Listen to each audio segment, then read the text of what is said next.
Bonjour tout le monde et bienvenue à un autre épisode de Politiquement parlant. C'est le balado politique avec Salim Idrissi et Georges Tsantrizos. Merci beaucoup d'être là. Merci pour tout l'appui à tous ceux et celles qui se sont déjà abonnés sur notre page YouTube. Un grand merci à vous. Vous nous aidez énormément. À ceux qui ne l'ont pas encore fait, allez vous abonner. Honnêtement, ça nous aide. Et si vous préférez les plateformes audio, on est sur Spotify, on est sur Apple Podcast, on est sur Amazon. Vous pouvez vous abonner là-dessus aussi. Et vous pouvez aussi même donner des rates. Là. Vous pouvez mettre des étoiles. Là. Si vous aimez les épisodes, ça nous aide énormément. Évidemment, on est sur toutes les plateformes de réseaux sociaux aussi, donc ça vous permet d'aimer, partager, commenter, faire toutes ces belles choses-là qui nous aident aussi. Salim, comment ça va? Ça va. Écoute, aujourd'hui, on aurait dû avoir un invité. Oui. Et il nous a laissé tomber. C'est correct, ça arrive. Après nous avoir confirmé 2 fois, puis que c'était dans l'agenda. Ouais, c'est correct. Mais c'est des choses qui arrivent. Puis la bonne nouvelle. Non, mais on peut le dire. C'est parce que c'est l'élection municipale, puis que la personne a mieux à faire. Moi, j'ai pas. C'est correct. Mm-hmm. C'est correct, effectivement. Ça peut arriver. Puis il y a du monde qui te dit, ben là, moi, c'est 1 heure que je consacre à un podcast. C'est l'heure que je ne consacre pas à aller chercher des votes. Ouais. Puis je le comprends, hein? Ouais. On a fait assez de politique et de terrain pour le savoir. Mais en même temps, je veux dire, tu as quand même une équipe, puis ton équipe, elle t'a booké il y a longtemps, qui t'a approché. Alors, voilà, tant pis pour ce candidat municipal. Ouais. Mais... On l'identifie pas, mais... Non, mais... Moi, je trouvais ça un peu plate. Alors, s'il nous écoute... Mais moi, je vais dire ce que je trouve plate. Moi, je trouve pas plate le fait qu'ils ont annulé là, ces affaires qui arrivent, puis on a tous les deux été là. C'est pas la première fois, mais... Ouais. Non, moi, ce que je trouve plate, c'est que, quand on a une idée, on a planifié d'avoir comme une petite série d'élus municipaux, de maires sortants ou de candidats aux mairies, etc., et c'est plus pour informer les gens qui nous écoutent, qui nous regardent, de s'intéresser un peu plus à la politique municipale parce que, puis on va en parler en passant, là, les élections municipales, pas beaucoup, là, mais il y a un désintérêt énorme. Puis on le voit dans les sondages, puis il y a eu les débats à la télévision qui n'ont pas vraiment attiré grand monde. En tout cas, on va y revenir là, dans cet épisode-là. Tout ça pour dire que c'est bien dommage. Pour eux, pas pour nous. Ce qui est bon, c'est qu'on a un balado, on peut rentrer quand on veut et faire un épisode, parler de tout ce qu'on veut. Donc, pour nous, ça ne change rien. Puis honnêtement, là, regarde tous les élus qui sont venus ici, tant fédéral, provincial que municipal, au fédéral, provincial et au municipal, ben c'est des élus... on s'est toujours adapté à leurs horaires, etc. Puis ça arrive parfois, effectivement, qu'on ait à annuler. Puis c'est correct. Puis c'est pas... non. Moi, mon clin d'œil, c'était plus sur le fait qu'on nous reconfirme l'avant-veille, puis on nous déplogue la veille. Ouais, je trouvais ça un petit peu... Puis, tu sais, il n'y a pas une raison particulière, genre... Puis, j'étais comme, regarde. Anyway, regarde. Le pire, c'est que là, tu m'as fait paniquer. Je viens tout juste d'envoyer un message parce qu'on a un autre invité du niveau municipal la semaine prochaine pour l'épisode de la semaine prochaine. Donc, tu m'as fait peur. Je viens d'envoyer un message. Est-ce qu'on est toujours bien pour la semaine prochaine? Ben, c'est ça. Non, mais encore une fois, c'est pas tant le fait qu'on décide finalement de pas le faire. Hein. Je veux dire, je comprends qu'il y a d'autres priorités. Je trouve juste, dans ce cas de figure, c'est pas la première fois qu'on nous annule, ça arrive, puis c'est normal, puis c'est correct. Mais dans comment ça a été fait, j'ai pas trouvé que c'était très... j'avoue que c'était pas très élégant, disons. Voilà. Bon, nous, de toute façon, regarde, on continue avec notre épisode hebdomadaire normal, comme on fait à toutes les semaines. pas mal de choses qui sont arrivées cette semaine, mais ils ont pas mal toutes été éclipsées par deux choses. Une, en début de semaine, la visite du premier ministre Carney aux États-Unis.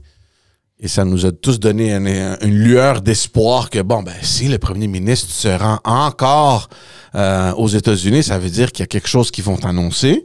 On va parler de ça. Et la deuxième chose, la grande chose, la Constitution du Québec qui fait beaucoup jaser. Donc, on va commencer avec nos amis au fédéral. Carney se rend aux États-Unis. C'est la deuxième fois, je pense, qu'il visite en dedans de quelques mois. On peut comprendre qu'il y a des discussions. Évidemment, si le président t'invite, ça veut dire que regarde, il y a quelque chose qui se passe en arrière-scène. Puis ça, on l'a déjà expliqué, en arrière-scène, c'est pas juste le premier ministre puis le président. Il y a toute une équipe de gens, de diplomates qui sont dans toute cette affaire-là. Il y a des négociations, puis ça, on n'enlève rien à personne.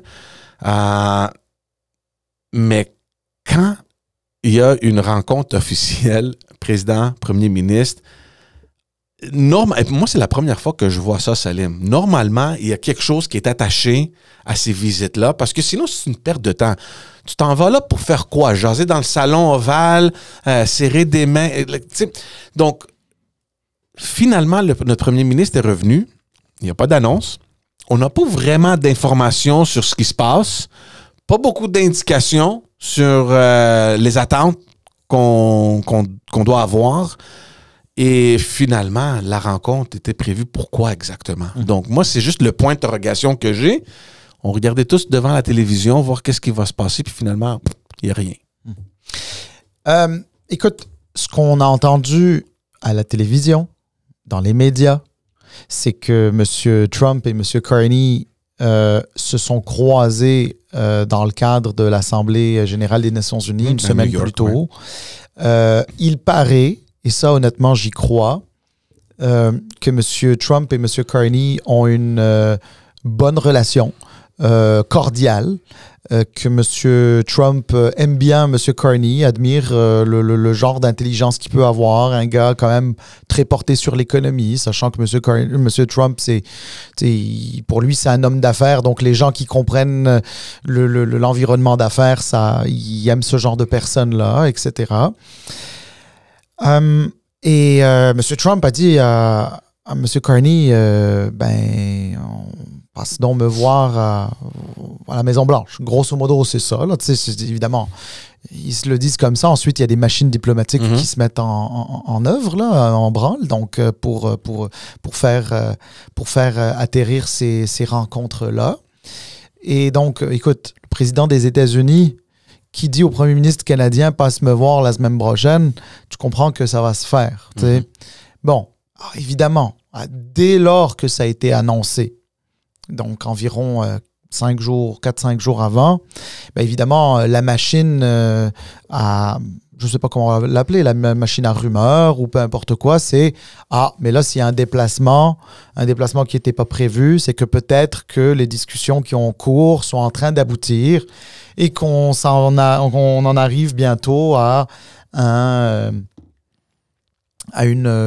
entente quelconque, etc., là, sur les tarifs, blabla. » Puis c'est normal que les gens pensent ça. Puis tout le monde pense un peu ça. Puis tout le monde espère un peu ça. Puis probablement que même dans l'entourage de Carney, même si on ne s'attendait pas nécessairement à une entente spécifique, on imaginait que peut-être M. Trump pourrait, devant les médias comme ça, comme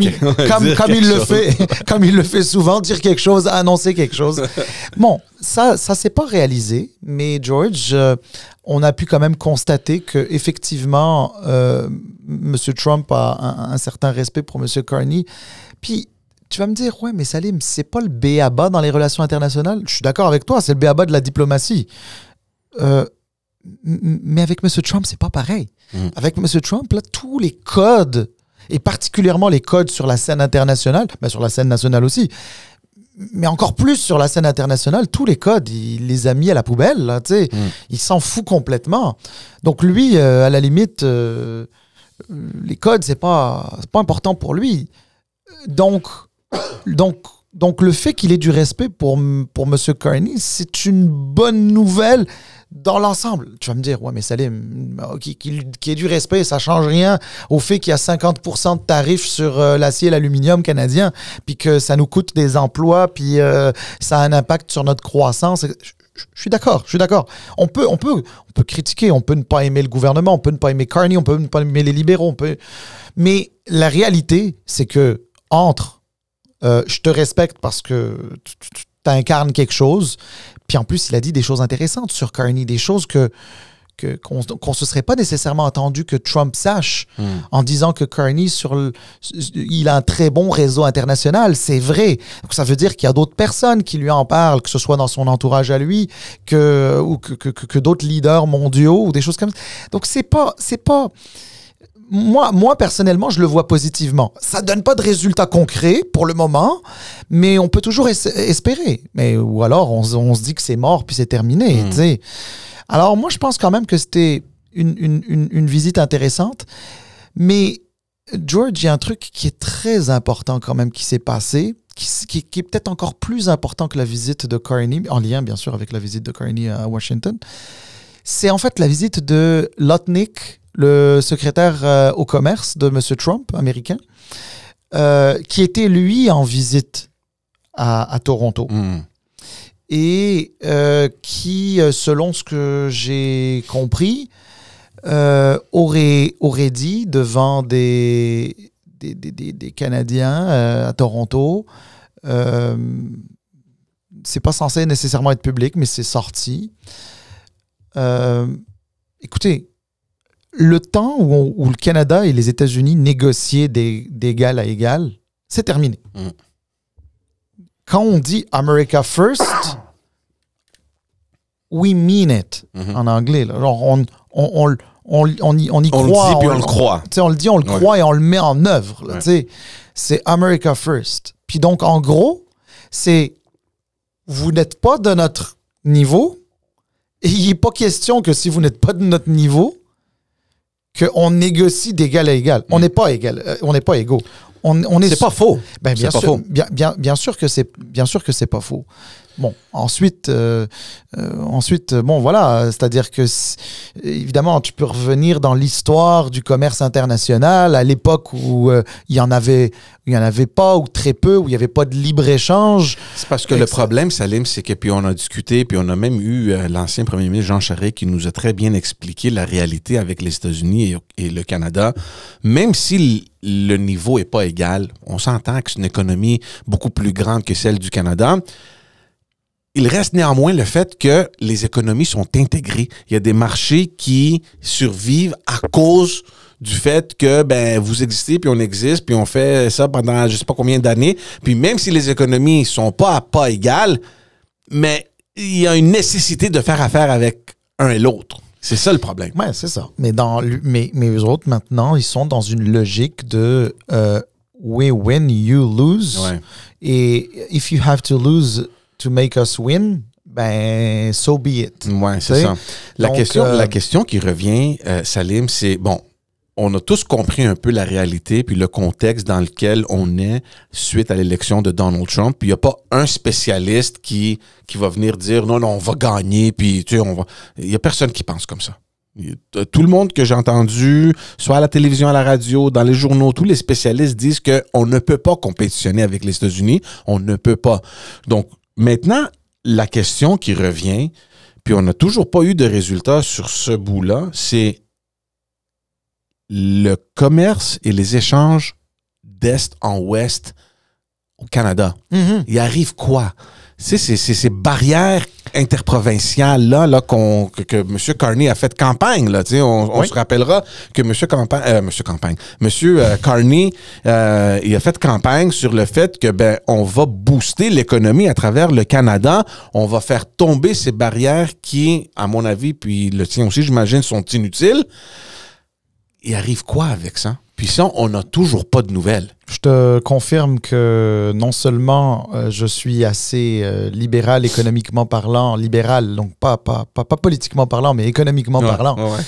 Je suis tellement libéral qu'effectivement, je trouve que les barrières entre les provinces ne sont pas nécessaires. Et je suis assez fédéraliste et canadien pour penser que c'est pas nécessaire. Maintenant, Carney a déposé le projet de loi C5 qui est censé accélérer les projets au pays. Que ce soit des pipelines qui doivent passer par différentes provinces à d'autres types de projets.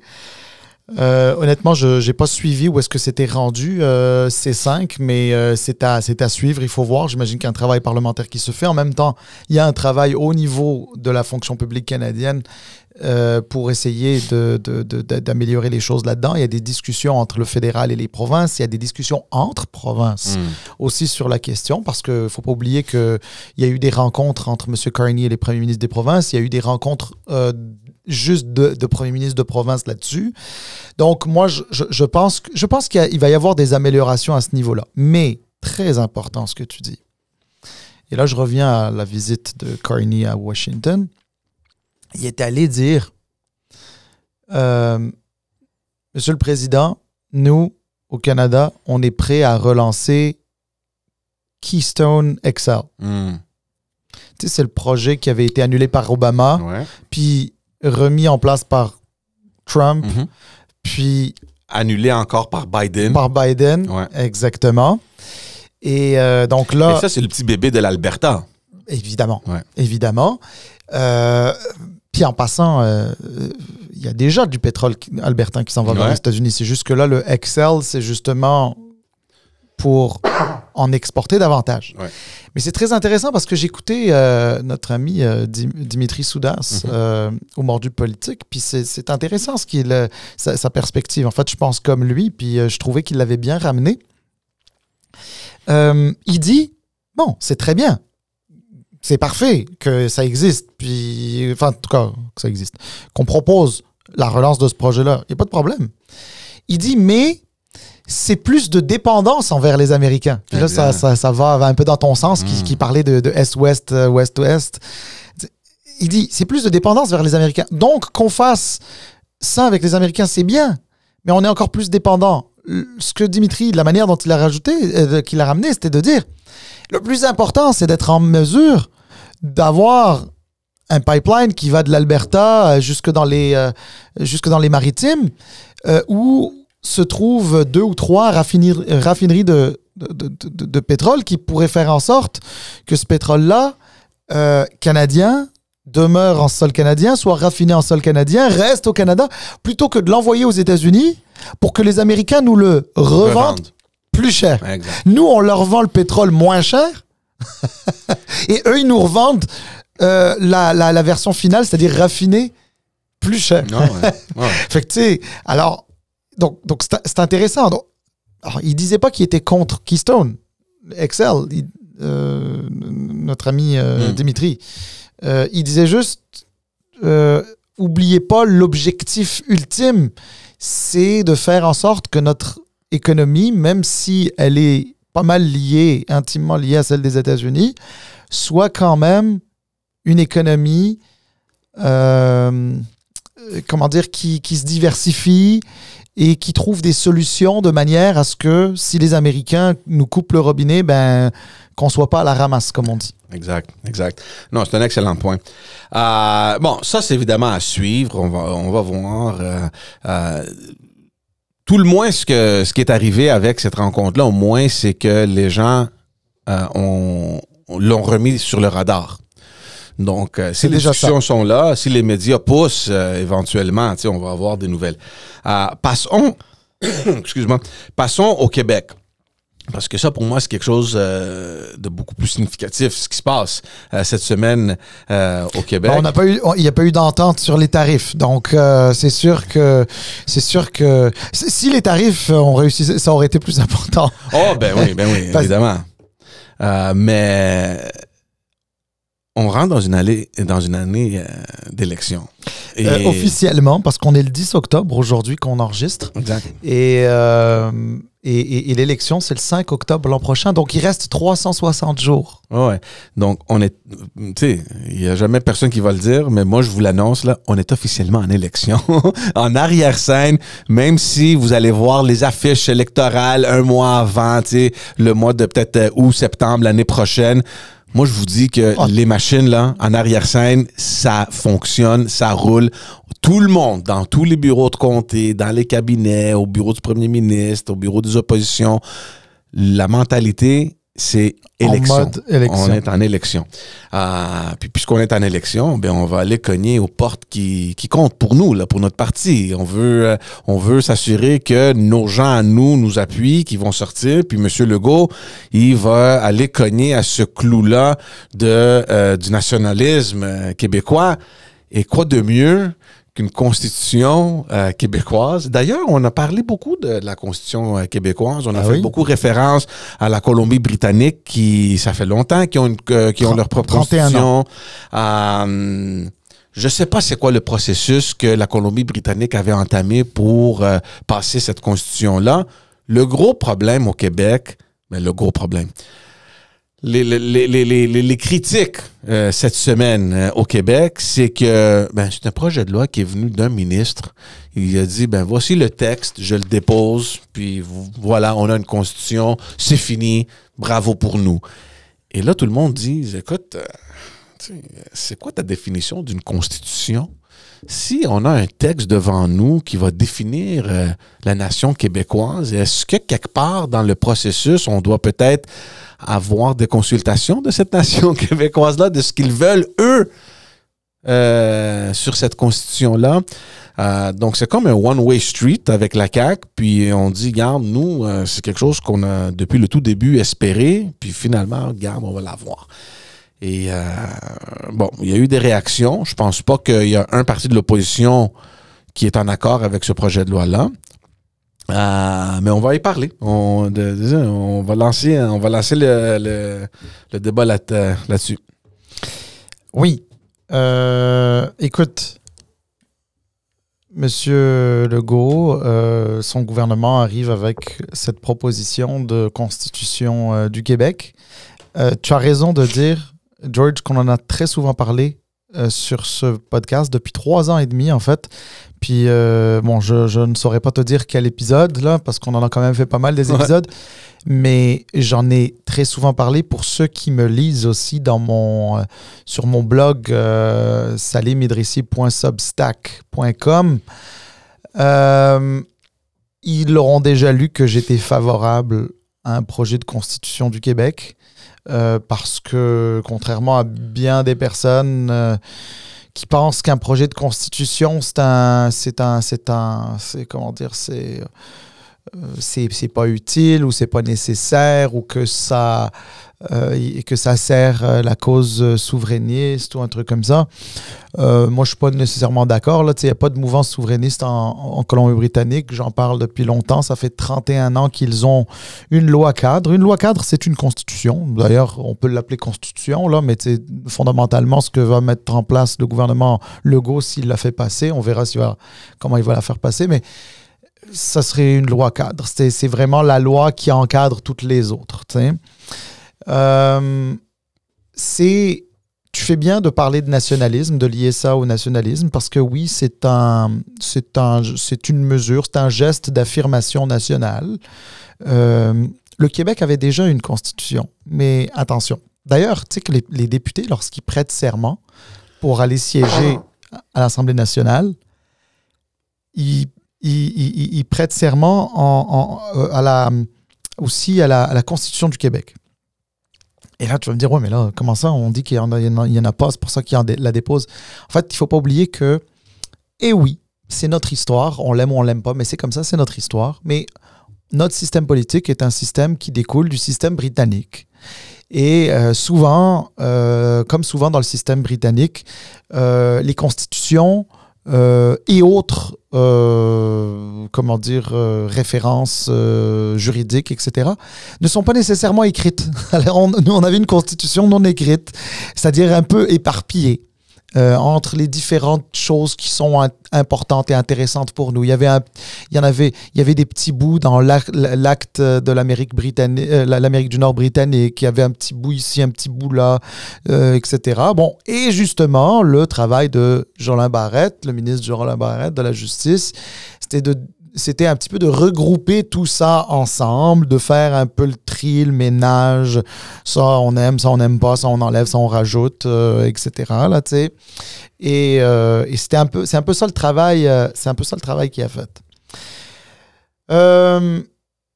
Regarde, d'abord, on ne passera pas à travers les points qu'il y a à l'intérieur de la Constitution parce que, ça va être beaucoup trop long pour le podcast. Même pour un podcast, ce serait long. 2, je pense que on n'est pas des journalistes, on n'est pas... Donc, les gens qui nous écoutent, s'ils veulent se faire une tête sur son contenu de cette Constitution-là, il y a de très bons articles qui sont écrits par différents médias qui sont crédibles. Je pense, moi, j'ai vu des articles de Radio-Canada, des reportages de Radio-Canada qui étaient très bons. Donc, c'est l'occasion peut-être d'aller jeter un peu un œil sur ce qui se dit. Mais on peut parler, si tu veux, un petit peu du volet Constitution, dans le sens que il n'y a rien qui est censé plus unir un peuple que ça. Toutes les autres lois, on peut toujours dire, ouais, on peut la faire passer à la majorité, mais une Constitution, honnêtement, si tu n'as pas l'adhésion, tu ne feras jamais l'unanimité. Mais il faut que tu fasses un très large consensus. Ouais. Et le très large consensus voudrait que tu aies pas juste les gens du gouvernement qui soient en faveur et qui votent en faveur, mais aussi des oppositions. Puis encore une fois, je vais faire référence à Dimitri Soudas. Salut Dimitri. Encore une fois, très bonne approche. J'ai bien aimé comment il l'a dit, donc c'est pour ça que je le cite. Il dit, les pères de la Confédération canadienne, là, on avait différents noms. Là. On avait le premier ministre, qui était le premier premier ministre du Canada, Sir George William MacDonald. Puis tu avais les chefs de plusieurs autres partis politiques. On parle des pères de la...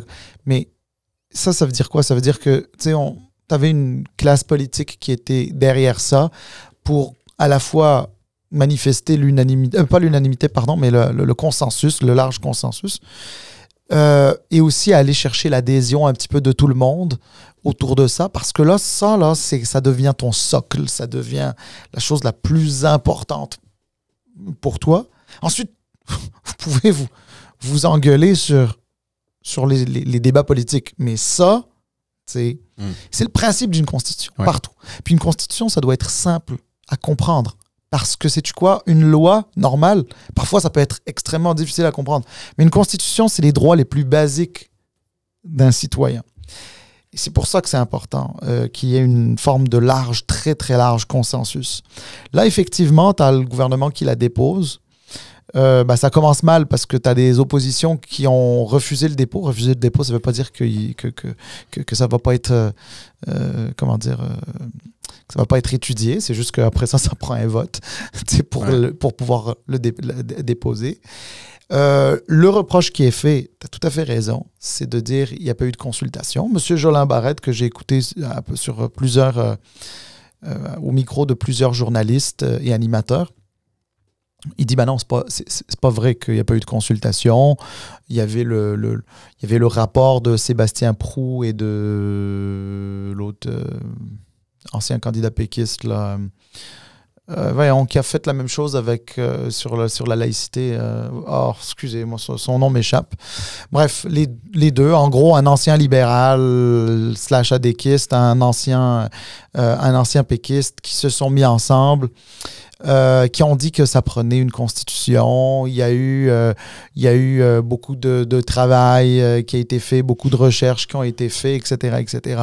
Puis il a dit, et en plus, moi-même, à titre personnel, comme ministre de la Justice, je suis allé voir 2 anciens ministres péquistes, deux anciens premiers ministres péquistes et deux anciens premiers ministres libéraux. Donc, Lucien Bouchard et Pauline Marois pour le PQ, Jean Charest et Philippe Couillard pour le PLQ. Et on en est arrivé à ça. Bon, là, la seule affaire, c'est que les libéraux disent il n'y a pas eu de consultation de la population de manière générale. Ben, quand je dis de la population, des groupes, des consultations générales, c'est-à-dire où il y a beaucoup de groupes qui vont passer, qui vont commenter, qui vont déposer des mémoires, etc. Parce que c'est assez gros pour qu'il y ait une consultation très, très, très large. Ils n'ont pas tort. Honnêtement, les libéraux n'ont pas tort là-dessus. George, sais-tu pourquoi? Parce que pour des lois qui sont infiniment moins importantes, il y a eu des consultations générales. Ouais. Pour des lois qui étaient beaucoup moins importantes. Puis là, pour la loi des lois, il n'y a pas cet exercice-là, donc je peux comprendre qu'il peut y avoir un hic quelque part. Les péquistes, ça par contre, incompréhensible, leur position. D'abord parce que le Parti québécois, pendant des décennies, a pensé à proposer une constitution du Québec dans un cadre canadien jusqu'à temps que le pays se fasse. Pendant des décennies, il y a des péquistes de longue date, certains connus, que je connais, d'anciens élus ou autres, qui disaient ça, mais eux-mêmes ne comprennent pas. Ils disent la position de Paul Saint-Pierre Plamondon. Non, mais ça, c'est une patente à gosse. Là, il n'a pas dit ça comme ça, mais grosso modo, c'est ça. Parce que de toutes les manières, une constitution, c'est bon que quand tu es un pays. Parce que de toutes les manières, la constitution du Canada aurait préséance. Ouais. Bah, c'est vrai. Mais ça t'empêche pas d'en avoir une en attendant ton pays, là. Puis entre-temps, il y en a un de pays. Tu peux ne pas l'aimer, tu peux ne pas être d'accord. Tu es en démocratie, il n'y a personne...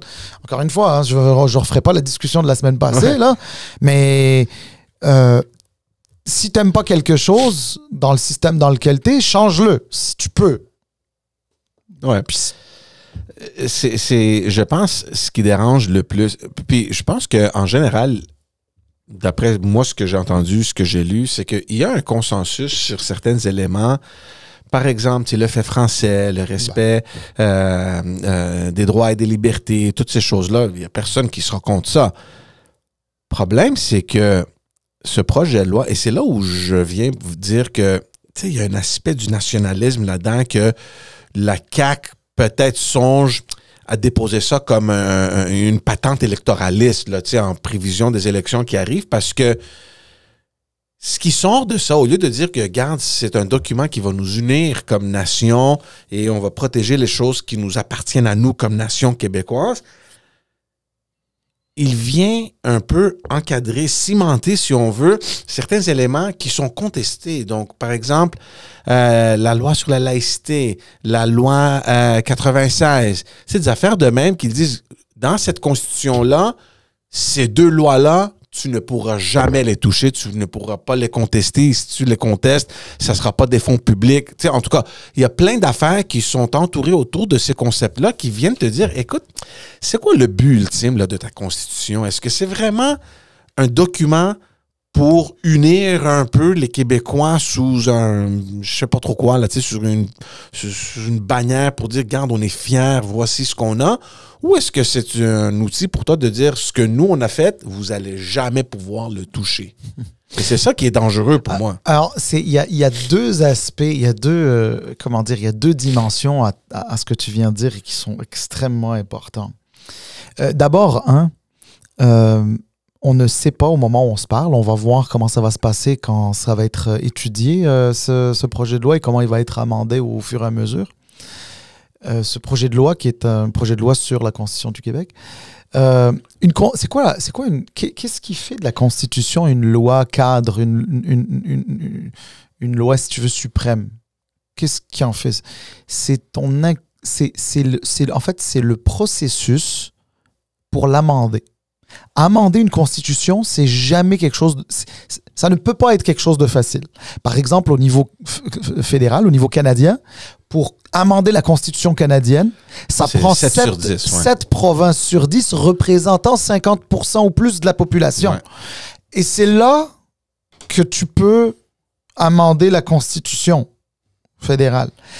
Là, dans le fond, si la Constitution du Québec, tu peux l'amender avec un autre projet de loi modifiant la loi sur la Constitution, ben ça y est, c'est rendu là, ça devient une loi comme une autre, là, tu comprends? Donc, c'est le processus d'amendement qui rend la chose difficile.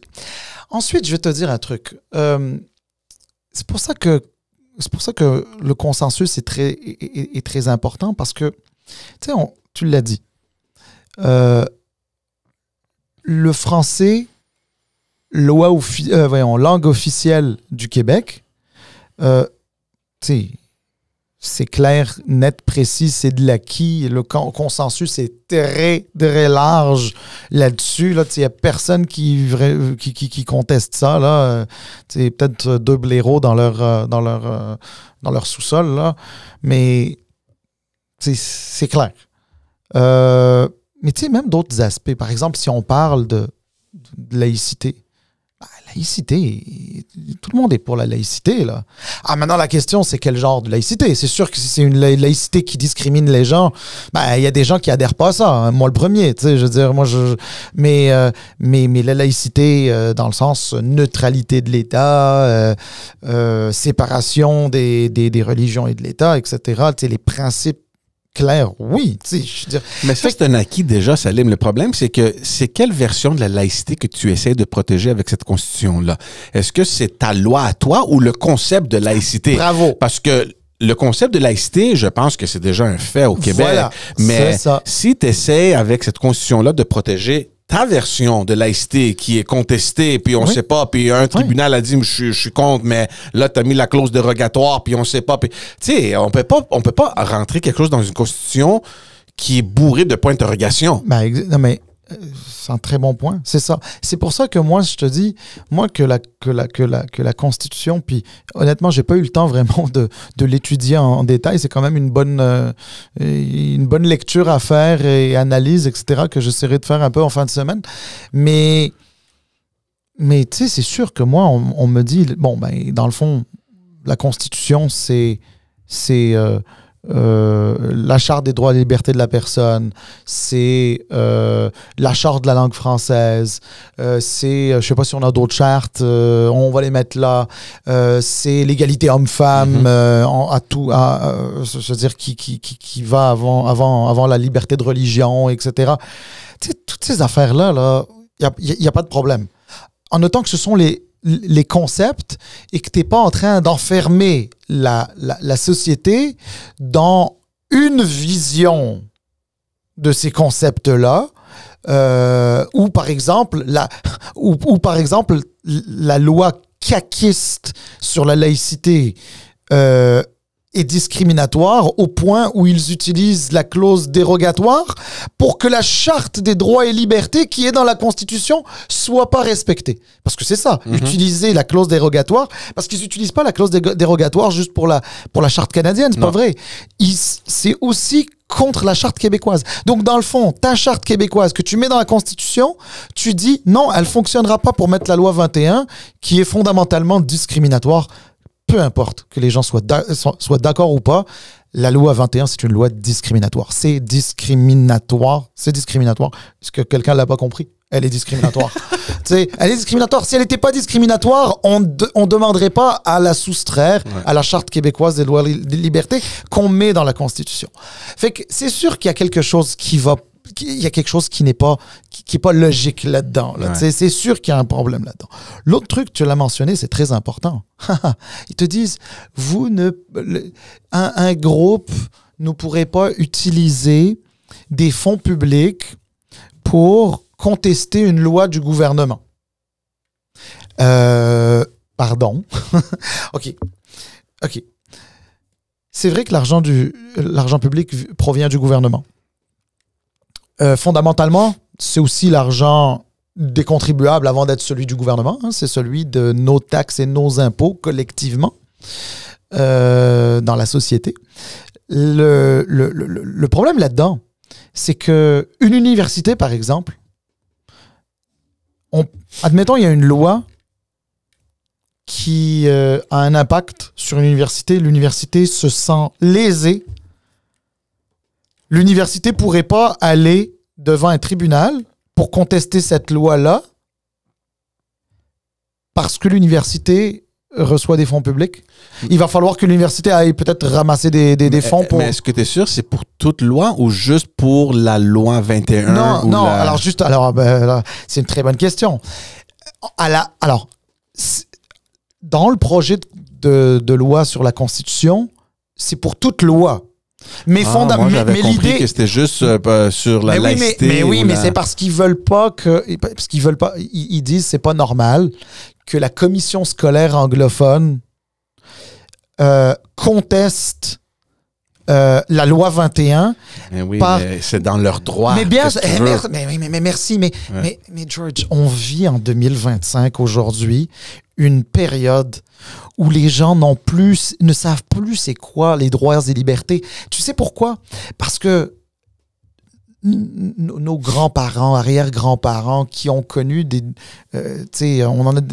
j'avais déjà évoqué ça, là, en tout cas, dans mon cas, moi, j'ai pas d'arrière-grands-parents ici ou quoi que ce soit, mais je peux m'identifier, je peux, comment dire, à nos aînés du Québec, là, qui ont vécu ça, qui se sont battus pour leurs droits, qui se sont battus pour leur liberté, qui ont un concept des droits et libertés, parce que fondamentalement, c'est un concept qu'ils avaient, un idéal qu'ils avaient, qui sont allés chercher de haute lutte, les femmes aussi, bien sûr, du Québec. Sauf qu'aujourd'hui, là, sincèrement, là, les gens, quand ils parlent de droit, d'abord, ils font même pas la différence entre un droit et une liberté.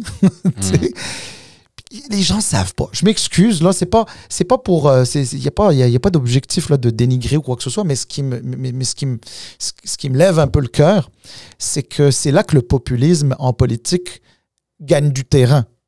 On gagne du terrain sur le fait que les gens, ces concepts-là, ça deviennent juste flous. Qu'est-ce qui est un droit, qu'est-ce qui n'est pas un droit, si on n'enlève pas, les équilibres dans la société, etc. On n'a aucune idée. Les gens n'ont aucune idée. C'est assez flou. Parce que les gens ne se sont pas battus pour ces droits-là. C'est les parents, grands-parents, arrière-grands-parents, c'est eux qui se sont battus pour ça. Alors, c'est terrible parce que tout ce beau monde-là là, qui passe du temps sur YouTube, Facebook, machin, etc., peux-tu prendre 3 minutes et regarder ce qui se passe aux États-Unis? Je m'excuse, c'était le pays de la liberté par excellence, la démocratie. On disait que du président des États-Unis qu'il était le leader du monde libre, etc. Et chez nos voisins qu'on aime tant, en tout cas moi j'adore les États-Unis, et qu'on aime tant, regardez comment ça se passe en ce moment chez eux, comment les droits s'effritent, comment les libertés s'effritent. Et on est en train de le faire ici au Québec. La loi 21, c'est un bel exemple de comment on commence à effriter nos droits. Ouais, je comprends qu'il y a certains qui veulent manger du musulman, là, mais je veux dire, à un moment donné, ta détestation d'un groupe de personnes devrait pas prendre le dessus sur des concepts, etc. Là, je veux dire, tu peux baliser certaines choses sans avoir à déchirer la société, sans avoir à effriter les droits et libertés des personnes, parce que, guess what? À un moment donné, tu pourrais toi-même te retrouver dans une situation minoritaire où tes droits et tes libertés pourraient s'éroder. Donc, c'est ça. Alors, m'excuse, mais les organismes, parce qu'il s'agit de ça, des organismes ou des organisations, des OBNL, qui reçoivent de l'argent public, elles ont ce qu'on appelle une gouvernance, un système de gouvernance. Ils ont des conseils d'administration qui gèrent cet argent-là. Les revenus sont faits pour leur fonctionnement. S'il y a une loi qui vient qui leur cause préjudice. On est dans un état de droit. Ils devraient être en mesure d'aller devant les tribunaux, dire « Mais non, ça n'a pas de bon sens ». Là, ils te disent « Non, mais nous, on leur dit, on leur enlève pas le... » C'est ça que le gouvernement dit, c'est ce que Jolin Barrette dit. Il dit « Non, nous, on ne leur enlève pas la possibilité de contester la loi, mais qu'ils ne le contestent pas avec l'argent public, qu'ils aillent lever des fonds, là, qu'ils se lancent un GoFundMe. Là. Mais arrête donc, parce qu'à un moment donné, je m'excuse, d'abord, c'est pas, excuse-moi, là, le gouvernement, même quand il subventionne certaines organisations, ce n'est pas, c'est pas des cadeaux qu'il fait. C'est pas des cadeaux qu'il fait, c'est pas une faveur qu'il fait, c'est de l'argent public que les citoyens et les organisations et entreprises du Québec payent en taxes et en impôts. Donc, c'est un peu normal de faire fonctionner à travers des OBNL, etc. Alors oui, ça les embête parce que tu as la commission, je pense c'est English Montreal, je crois, qui conteste une de leurs lois. Ben oui, ils vont... Mais comment tu fais? Qu'est-ce que tu veux qu'ils fassent? Comment tu veux qu'ils... C'est-à-dire, non, on les empêche pas de contester la loi, mais on veut pas qu'ils le fassent avec cet argent. Mais oui, mais s'ils n'ont pas d'argent, ils peuvent pas le contester. Donc, dans le fond, tu les bâillonnes. C'est-à-dire, tu leur enlèves pas le droit, mais tu peux pas... Écoute, c'est comme, je te dis, va à Québec, mais je t'enlève ton auto. Ouais. Ben, vas-y à pied. J'irai pas à Québec.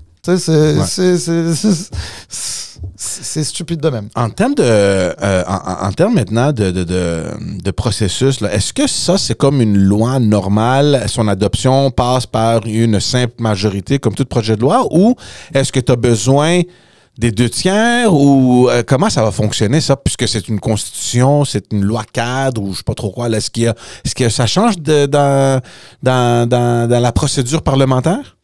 C'est une excellente question. À ma connaissance, je veux pas me tromper, mais à ma connaissance et de ce que j'ai compris de mes lectures et et de ce que j'ai pu écouter dans les médias, etc., les différents protagonistes, ministres et autres, c'est une loi qui est, dans le fond, un peu comme toutes les lois. Donc, dans le fond, c'est majorité simple pour que ça puisse passer à l'Assemblée nationale. Donc, c'est comme si tous les commentaires sont presque inutiles. Ils vont la passer. Mais en même temps, ça serait dommage que ta loi, ta loi des lois, passe, par exemple, par le bâillon. C'est comme une autre loi où... C'est la pire des choses. Oui. Mais c'est la pire des choses. Ça c'est comme si... tu avais deux équipes de hockey, puis il y en a une qui décide des règles qui sont à son avantage complet. Puis tu dis à l'autre équipe, regarde, on va jouer selon mes règles, that's it, that's all, merci, bonsoir. Non, mais c'est parce que, honnêtement, rendu là, on n'est plus une société libérale. Libérale, pas au sens politique, pas au sens PLQ, PLC. Libérale au sens des libertés. Ouais. On n'est plus, on le serait plus. Donc, moi, je pense que ça prend... à la limite, le système actuel, c'est-à-dire que le fait que cette loi sur la Constitution soit selon les règles habituelles de l'Assemblée nationale, moi, ça me pose pas de problème en tant que tel, en autant que non seulement il n'y ait pas de bâillon, mais qu'il y ait un consensus. Idéalement, ça pourrait être même voté à l'unanimité. Pourquoi pas? Pourquoi pas? Sincèrement, pourquoi pas? Ça pourrait être... Mais une loi comme ça, Salim, c'est comme presque ridicule de ne pas la passer à l'unanimité.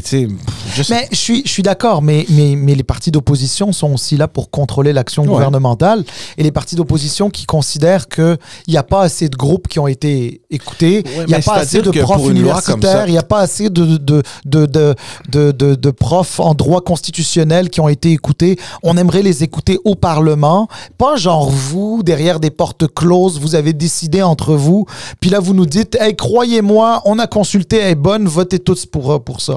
C'est normal. C'est normal qu'il y ait des partis qui disent ça. Tu sais, les partis que je comprends moins, c'est le PQ. Parce que, tabarouette, là, tu sais, je veux dire, quand même, c'est quelque chose que le PQ avait voulu pendant longtemps. Bon, peut-être que ça les embête qu'ils ne soient pas les premiers à la déposer. Je peux comprendre. Mais rendu là, toi, ton objectif, c'est de faire un pays. Ben, prends cette constitution-là, puis si l'an prochain, tu prends le pouvoir, ben, je sais pas moi, essaye de l'amender comme tu voudrais temporairement, puis organise ton référendum, puis si ton référendum, il passe et que tout se passe bien, puis que tu arrives à faire du Québec un pays, ben, à ce moment-là, monte ta constitution exactement comme tu le souhaites, etc., puis that's it, that's all. Et j'espère que tu le fais tout ça démocratiquement. mais d'ici là, je vois pas pourquoi le PQ voudrait pas discuter. Je les oblige même pas à voter pour, mais au moins discuter. Regarde, le Parti libéral du Québec est fédéraliste et il est très à l'aise de discuter de ça. Ça veut pas dire qu'il va voter pour, mais au moins, il te dit, ben, d'ailleurs, Jolin Barrette a salué l'attitude de Pablo Rodriguez et du Parti libéral du Québec en disant, ben, regardez, au moins, lui, il dit, OK, on en discute, on va en débattre, puis on verra si on est d'accord ou non à la fin, mais discutons. Oui, mais parce que aussi, il faut pas oublier non plus que l'idée ou le projet de constitution québécoise, tu sais, c'est pas quelque chose d'inhabituel non plus dans les rangs libéraux, hein. C'est pas quelque chose qui n'a pas été discuté auparavant. C'est pas un projet que d'anciens premiers ministres n'avaient pas songé à faire non plus. Donc, c'est pas comme si c'était un projet qui est partisan. Moi, je pense que une constitution québécoise, puis c'est ça que tu as dit au début, c'est quelque chose qui est souhaitable. C'est pas une mauvaise affaire, sauf qu'à un moment donné, il va falloir bien faire les choses pour que tous les Québécois se sentent un peu partie prenante de ce projet. C'est ça. Non, mais exactement. Et donc, moi, c'est pour ça que je suis quand même pas mal favorable à ça. Je l'ai même écrit dans des textes il y a 3-4 ans de ça, là. Et je pense que c'est une bonne idée. Et ensuite, il faut juste effectivement bien la faire, en espérant aussi que les partis d'opposition soient pas non plus trop, comment je vais te dire ça, opportuniste, c'est-à-dire qu'à un moment donné, on demande des efforts de transparence, on demande des efforts de consultation, etc. au gouvernement, mais il faut aussi, du côté des oppositions, avoir une certaine ouverture d'esprit pour parvenir à ce consensus-là. Mais tout ça nous ramène encore à ta question, c'est, écoute, oui, il pourrait la passer en bâillon s'il le souhaite, mais je crois pas que ça va arriver, parce que le jour où il la passera en bâillon, il va enlever toute l'importance et toute la symbolique de la Constitution. Donc, puis s'il la passe en bâillon, tu peux quasiment être sûr que le gouvernement qui va suivre va l'abroger ou largement la modifier, ou peu importe. Et l'autre chose, c'est que il faudrait qu'il y ait un mécanisme d'amendement à l'intérieur, de manière à ce que, dans le futur, si on veut changer quelque chose dans la Constitution du Québec, que ça puisse se faire, par exemple, par un vote aux 2 tiers à l'Assemblée nationale, plutôt qu'au vote simple. Ah oui. Parce que 2 tiers, là, je pense que la majorité est assez claire. Ça veut dire qu'on peut parler de consensus à 2 tiers, plus difficile de parler de consensus à 50% plus 1. C'est à suivre, puis nous, on va le suivre de très près, oui. Avant qu'on passe à l'autre sujet, rapidement, quand même 2 choses à signaler qui se sont passées cette semaine à l'Assemblée nationale. Effectivement, tu as parlé on a parlé maintenant là, du dépôt du projet de loi sur la Constitution du Québec.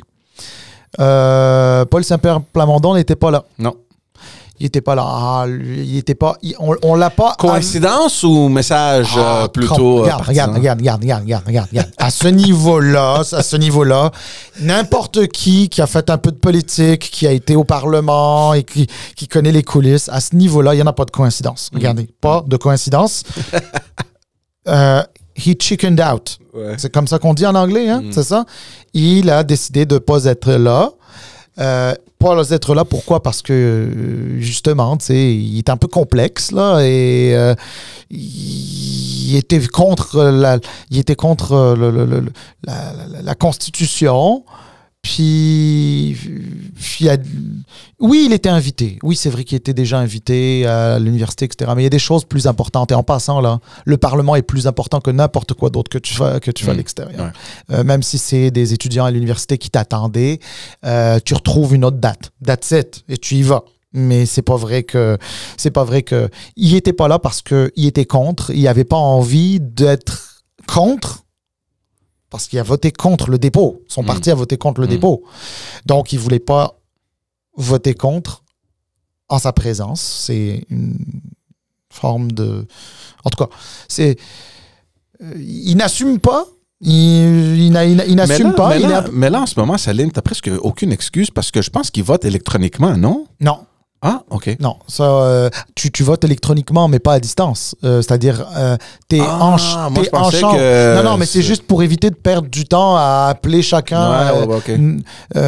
Non, mais non. À Ottawa, ils peuvent voter à distance dans certains cas, mais pas à Québec.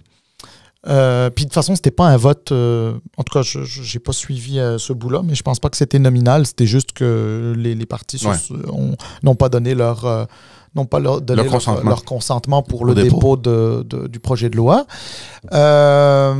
Donc, ils sont passés, je pense, au vote ou en affaire de même, là, de manière à ce que ça continue. Là, j'ai pas suivi ce bout-là. Là, j'essaye de travailler, de gagner ma vie aussi. Je peux pas tout regarder et tout écouter. Donc, il était pas là. Mais pour moi, ça veut dire quelque chose. Puis d'ailleurs, il a commencé déjà à remettre la patte à dents dans le tube, là, comme il fait souvent lorsqu'il est mal à l'aise. Il remet la patte à dents dans le tube. Il est passé à Masbourian pour dire fondamentalement, si la CAQ passe un projet de loi sur la Constitution, c'est pas la fin du monde, là, tu sais. Ben ouais, mais c'est pas la fin du monde. Mais tous tes arguments, c'était pour annoncer la fin du monde. Puis que maintenant, c'est plus la fin du monde.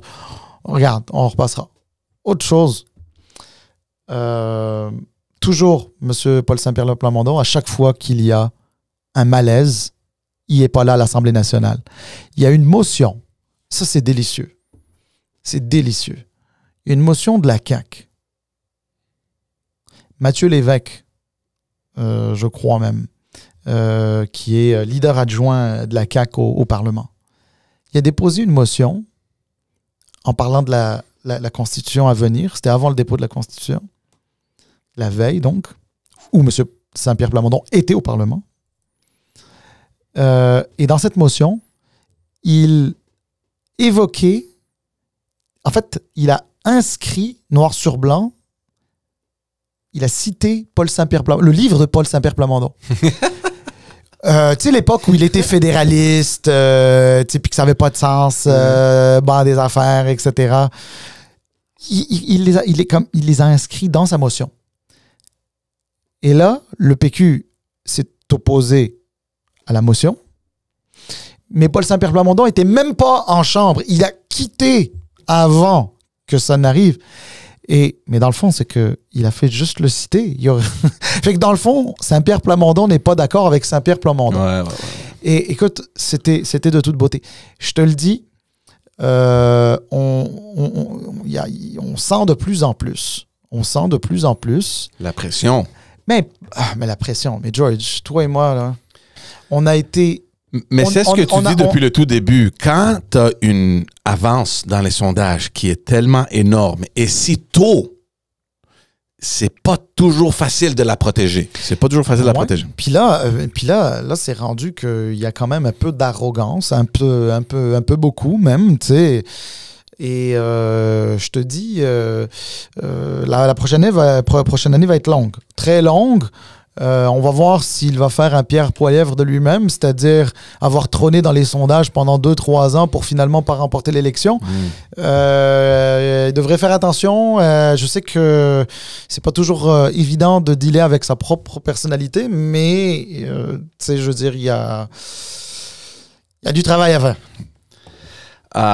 On va finir très rapidement avec les élections municipales.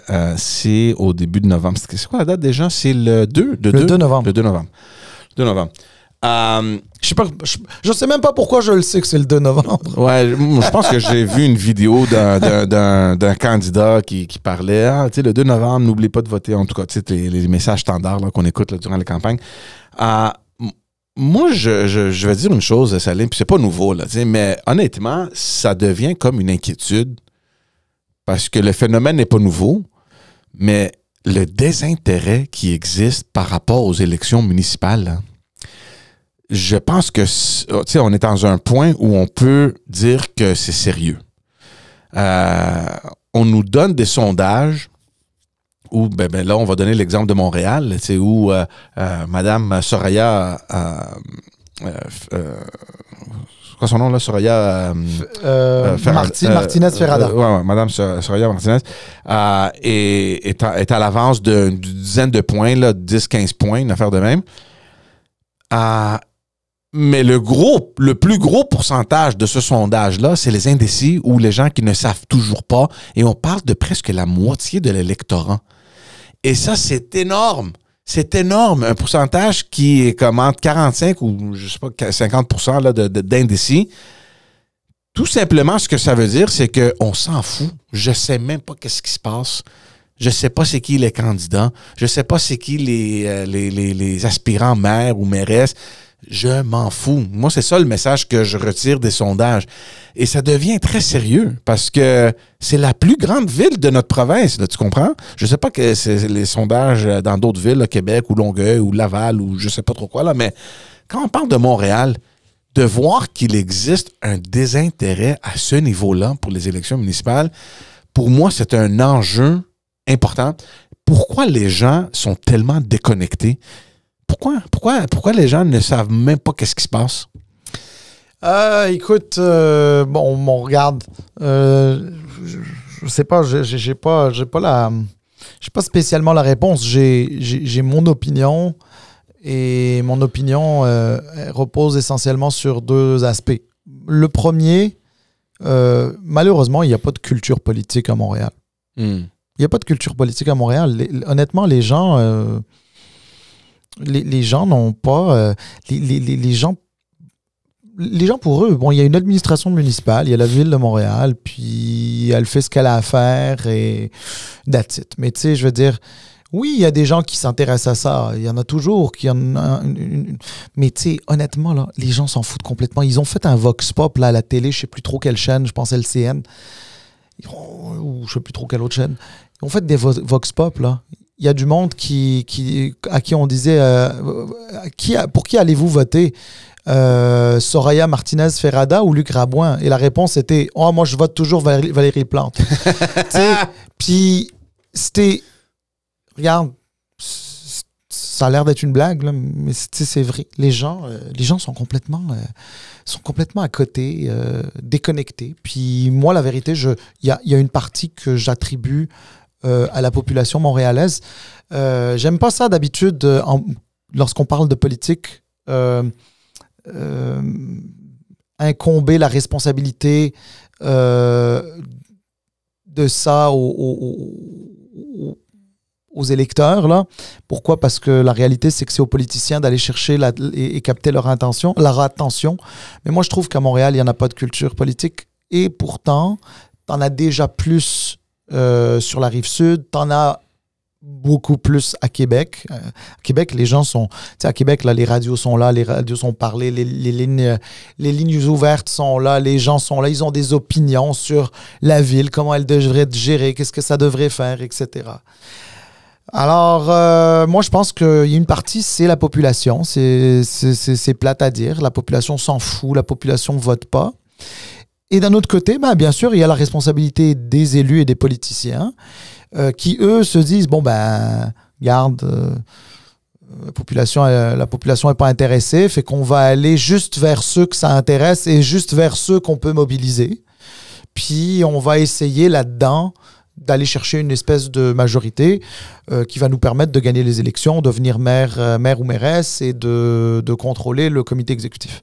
C'est ridicule parce que même si on voit je me rappelle pas par cœur là, des résultats de la dernière élection municipale, mais tu sais, Madame Plante qui avait gagné, je sais pas si elle avait une majorité au conseil municipal, mais on parle d'un pourcentage vraiment d'électeurs qui ont participé qui était comme négligeable. Franchement, tu as gagné une élection au conseil de ville de Montréal avec une quarantaine de pourcents, je pense, une affaire de même. Je me rappelle pas des chiffres, là, je peux dire n'importe quoi maintenant, là, mais je me rappelle que c'était tellement bas que tu demandais la question, mais là, t'as quoi? La majorité du 35-40%?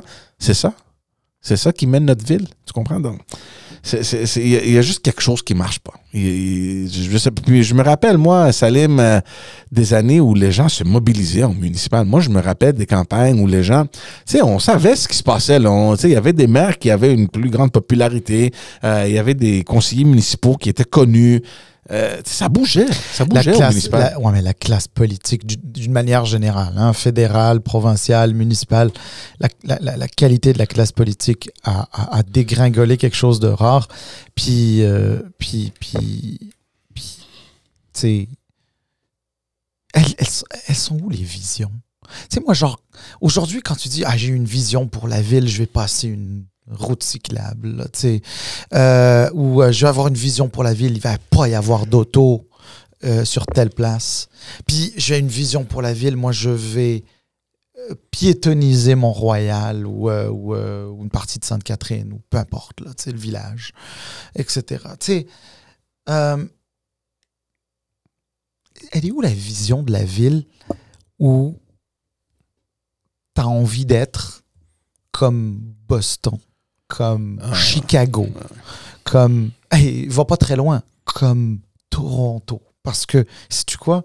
Moi, je l'aime, Montréal, là. Je l'aime d'amour, cette ville-là, là. Tu sais, mais, tu sais, ça fait dur parce que, bon, moi, ça fait peut-être 2 ans que je suis pas allé à Toronto, là, mais en tout cas, il y a 2 ans, je suis allé à Toronto. J'ai déjà vécu un peu dans cette ville, d'ailleurs. Écoute, j'ai roulé en auto, j'ai marché à pied, j'ai pris un vélo et la ville est beaucoup plus grande, il y a beaucoup plus de monde, il y a beaucoup plus de dynamisme et ça fonctionnait. Et on est à Montréal, ville plus petite, impossible de passer. Hier, j'étais au centre-ville pour une activité. T'as du courage. Écoute, c'était... non, mais la meilleure chose... tiens, tu devrais quasiment faire un clip, ça, là. On devrait l'envoyer à nos candidats, là. Monsieur Rabouin, Madame Martinez et autres. Écoute, je te donne ma parole d'honneur. Je suis sur Sherbrooke. Je me souviens plus exactement quelle rue c'était. Mais j'ai tourné vers le sud. On est en plein centre-ville, tu sais. Écoute, la rue, honnêtement, la rue m'échappe. C'est pas Mansfield, mais je sais pas quoi. Mais en tout cas, j'allais vers le sud, direction sud. De Sherbrooke. Ouais, je pense que c'est Stanley. OK. Je pense que c'est Stanley. Alors, de Sherbrooke, je tourne à droite vers Stanley. Puis là, dans le coin, il y a une station Bixi. Mm-hmm. OK? Pas de problème. T'sais, c'est des stationnements en moins, c'est correct. On a pris l'habitude depuis longtemps. Là, il y a devant moi un camion Bixi qui est venu avec, j'exagère pas, je te jure, environ une quarantaine de vélos qu'il avait tout ramassés et qu'il était là pour placer dans le truc. Mais moi, tu sais, je viens à peine de tourner, donc j'ai même pas tourné complètement. Ou à peine. Puis il y a du monde derrière moi, à Sherbrooke. Puis des gens qui ont traversé Sherbrooke, qui venaient d'un peu plus au nord, qui se sont retrouvés en plein milieu de Sherbrooke. Donc derrière moi, derrière la voiture derrière moi, et ainsi de suite. Là, mm-hmm. Ça a bloqué Sherbrooke. Puis le gars devant moi, il est venu avec son camion, il a placé son camion, il est descendu, il était en train de placer les vélos. 40. Une quarantaine, j'exagère pas, je te jure, 2 par 2. Et là, il était fâché parce qu'on klaxonnait. Ben, moi, je klaxonnais parce que le gars derrière moi klaxonnait, l'autre klaxonnait. Puis celle qui était à ma gauche, qui voulait sortir de son stationnement, pouvait pas y aller. Puis honnêtement, je te jure que entre mon arrivée et le premier klaxon, je te jure qu'il y avait 10 minutes qui étaient passées. Ça faisait déjà 10 minutes que j'étais là. Il y avait des voitures. Ça a bloqué Sherbrooke. Sherbrooke, en plein centre-ville de Montréal. C'était bloqué. Le gars, il l'a vu.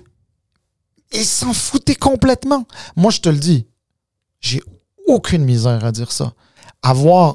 Écoute, si j'étais pas au volant, j'aurais pris ça en vidéo, je l'aurais envoyé à Bixi, Stationnement Montréal, ou je sais pas c'est quoi leur structure à la ville de Montréal. Ce gars-là méritait de perdre sa job. Je m'excuse, là. Il mérite... et si c'est pas lui, parce qu'on lui a demandé de faire ça, ben son boss devrait perdre sa job. Là, tu comprends? Tu peux pas te battre contre ça. Ça te tente-tu d'aller voter? Honnêtement, là. Ouais. Parce que tu penses que ça va s'améliorer, là. Mais il n'y a rien. Il n'y a pas de vision, il n'y a pas de truc, il n'y a rien. Puis là, c'est anecdotique, évidemment. On s'en fout. C'est Salim qui était bloqué là. Il n'y avait pas juste Salim. C'est pas juste toi, parce que tu fais la tournée des réseaux sociaux, là. Puis tu peux prendre toute la journée à scroller sur Instagram ou je sais pas trop quoi, Facebook. Tout ce que tu vois, c'est des leaders de communautés, des magasins, des commerces, de gens d'affaires, n'importe quoi là, qui commentent sur l'état de Montréal. Moi, je ne sais pas pourquoi le gars Castanera ou je sais pas trop quoi, là, il est responsable de l'association du centre-ville ou je sais pas trop quoi. Là. Les commerçants, je sais pas quoi. Les quoi, commerçants, oui. Lui, écoute, là, il est sur mon... Je sais pas qu'est-ce qui s'est passé, mais il est constamment sur mon algorithme, lui. Et je sais pas si c'est eux autres qui font une excellente job avec des vidéos durant une campagne électorale. C'est quand même intelligent de leur part. Mais il est partout. Et écoute, eux autres, c'est le centre-ville. Donc, tu sais, t'es pas dans un petit coin, je sais pas trop où, à Montréal. Là. C'est le cœur de Montréal. C'est le centre de tes affaires. C'est le point où tout le monde passe, où il y a la circulation, il y a des piétons, il y a des... je sais pas si c'est des... oui, il y a les universités, il y a tout se passe au centre-ville, puis c'est pénible. Les choses, là, puis les vidéos, écoute, c'est tellement bien fait, là. C'est de la misère. Le pauvre gars, je sais pas... C'est quoi son rôle exactement, mais c'est inimaginable de voir le centre-ville de Montréal dans l'état où il est aujourd'hui. C'est inimaginable. Non, mais c'est terrible. Mais ensuite, il y a d'autres choses. J'écoutais l'autre jour le débat entre les candidats. Moi, je ne veux pas t'interrompre. J'ai commencé, puis j'ai arrêté parce que même moi, tu sais, des affaires de même, que, tu sais, on attend toute l'année là, pour voir des affaires de même. C'est comme ça nous donne du gaz, c'est de l'oxygène pour nous. Là. J'ai dit, honnêtement, c'est plate, là, cette affaire-là, je l'ai changé. Honnêtement, c'était épouvantable à écouter, là. Mais bon, déjà, il y en avait un, regarde, il était insupportable, Bilodeau, je sais pas je sais pas ça. Là. Insupportable à écouter ce gars-là. Là, regarde, je te dis pas que les autres, j'étais en train de me dire, waouh, c'est pas ça que je suis en train de dire. Mais genre, déjà, lui, en partant, là, je sais pas c'était quoi les règles pour qu'il participe à un tel... mais regarde, ça, c'est bien la preuve que la classe politique municipale est dans un... écoute, elle est agonisante là parce que après ça, il faut juste abolir la politique, la démocratie municipale rendue là. Insupportable à écouter ce monsieur-là.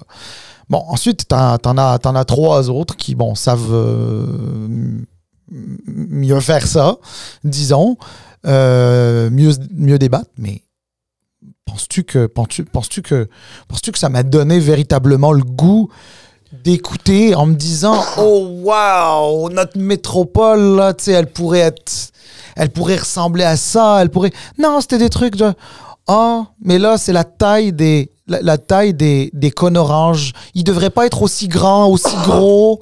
Ils devraient pas être de telle couleur. Ça, c'est pour les autoroutes. C'est pas pour les villes. Ben ouais, mais dis-moi pas ça aujourd'hui. Ça fait 25 ans que je les vois. Fait qu'à un moment donné, t'es en train de me dire que c'est pas nécessaire. Ça fait 25 ans qu'on vit avec. Bon, déjà, 1, c'est ça. 2, On me parlait de ça. Ensuite, non, mais la planification, il n'y a pas de planification dans l'administration, etc. Mais oui, mais d'accord, OK. Donc, tu veux mieux planifier. C'est ça que tu veux dire, c'est que toi, comme candidat ou candidate, tu veux mieux planifier. Fine. C'est quoi ça pour toi, mieux planifier? C'est quoi? Est-ce que c'est juste, tu es en train de dire, moi, je suis meilleur que lui, ou lui est meilleur que moi? Non. Ta planification, elle va reposer sur quoi? Est-ce que, je sais pas moi, sors-moi quelque... Moi, je suis pas un gars qui connaît bien beaucoup ça, la politique municipale, tu le sais, là, mais genre, convainc-moi que tu as ce qu'il faut pour mieux planifier. Parce que là, dans le fond, je suis censé, moi, admettons, je vote pas à Montréal, mais admettons que je vote à Montréal, moi, je suis censé juste dire, OK, ben lui ou elle, il est meilleur que lui ou elle selon ce qu'ils disent, et donc lequel qui m'inspire le plus confiance? Ben non, moi je veux voir quelque chose de plus concret. Une plateforme, Montréal, c'est quoi? Tu sais, je vais te dire un truc là. Honnêtement, il y a de quoi regretter Denis Coderre. Oh my God, ça c'est... Là, tu dis quelque chose de gros, là. Ben, il y a de quoi regretter Denis Coderre. Bon, Denis Coderre, c'est l'ennemi de Denis Coderre, c'est Denis Coderre lui-même. Là, il se sabote. C'est ce qui est triste un peu pour le monsieur.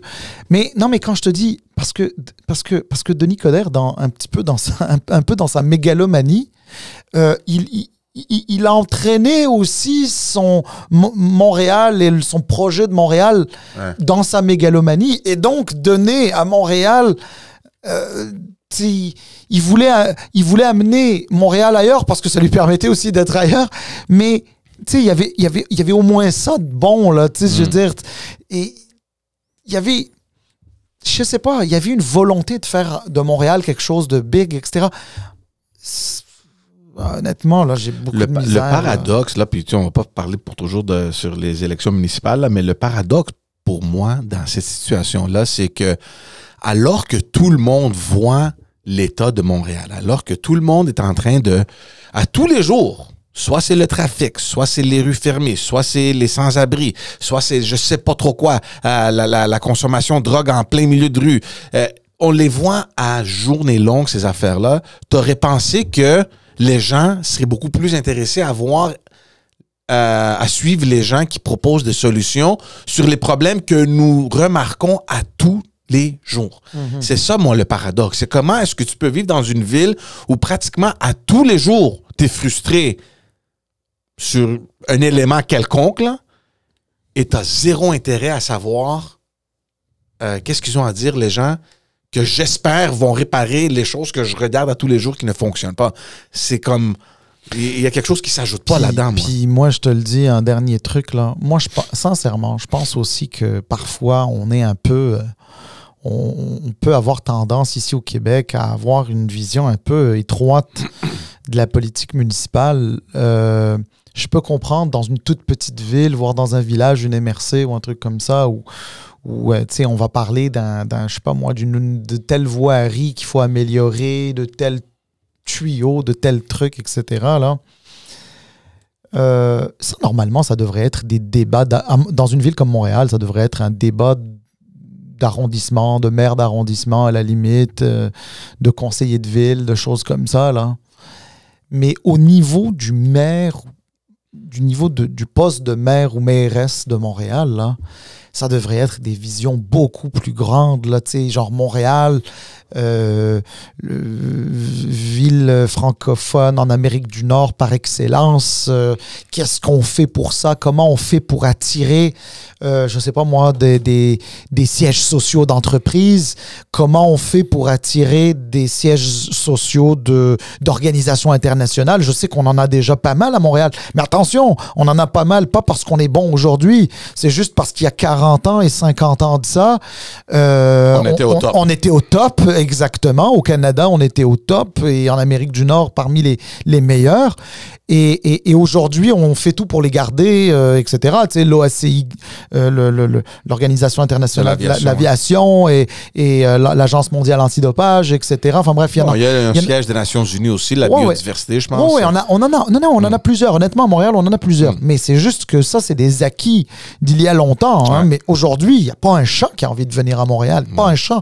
Mais il est où le maire ou la mairesse qui va nous ramener qui va faire en sorte que Montréal soit attractive pour les sièges sociaux, qui va dire, moi, je vais aller travailler avec le gouvernement.